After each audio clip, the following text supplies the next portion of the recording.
రాష్ట్రంలో కూటమి పార్టీల ఎమ్మెల్యేల పనితీరుపై సర్వత్రా ఆసక్తి నెలకొంది. ప్రభుత్వం ఏర్పడి ఏడాది పూర్తవుతున్న దరిమిలా ఎమ్మెల్యేల పనితీరుపై ప్రజలు కూడా చర్చించుకుంటున్నారు. అయితే ఈ ఏడాది కాలంలో ఓ 10 నుంచి 15 మంది మినహా ఇతర ఎమ్మెల్యేల తీరు ఆశించినంత తీరులో లేదన్నది ప్రజలు చెబుతోన్నమాట.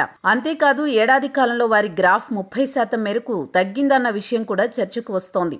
గత ఏడాది జరిగిన ఎన్నికల్లో 80 మంది కొత్తవారు విజయం దక్కించుకున్నారు. అయితే వీరిలో దాదాపు 70% మంది అసలు ఇప్పటి వరకు ప్రజల మధ్యకు రాలేదని తెలుస్తోంది. మరోవైపు కూటమి పార్టీలోనూ టీడీపీకి చెందిన 134 మందిలో మంత్రులను పక్కన పెడితే మిగిలిన వారిలోనూ 72% మంది ప్రజలకు దూరంగానే ఉంటున్నారు.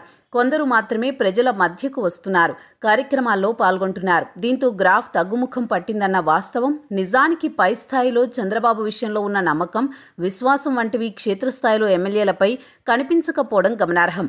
అంతేకాదు వారితో ప్రజలకు కూడా అనుబంధం దాదాపు తక్కువగానే ఉంది. ఈ నేపథ్యంలో ఇటీవల చంద్రబాబు పదే పదే మంత్రులు, ఎమ్మెల్యేలను కూడా హెచ్చరించారు. అందరూ ప్రజల్లో ఉండాలని కూడా చెప్పారు. కానీ పరిస్థితి పైకి చెప్పుకున్నట్టయితే లేదు. నగరాలు, పట్టణ ప్రాంతాల్లో నియోజకవర్గాలకు చెందిన ఎమ్మెల్యేలు కొంతమేరకు ఆఫీసులు నిర్వహిస్తున్నారు. తమ వద్దకు వచ్చే వారిని అడ్రస్ చేసేందుకు ఆఫీసులో ఒకరిద్దరు సిబ్బందిని అందుబాటులో ఉంచుతున్నారు.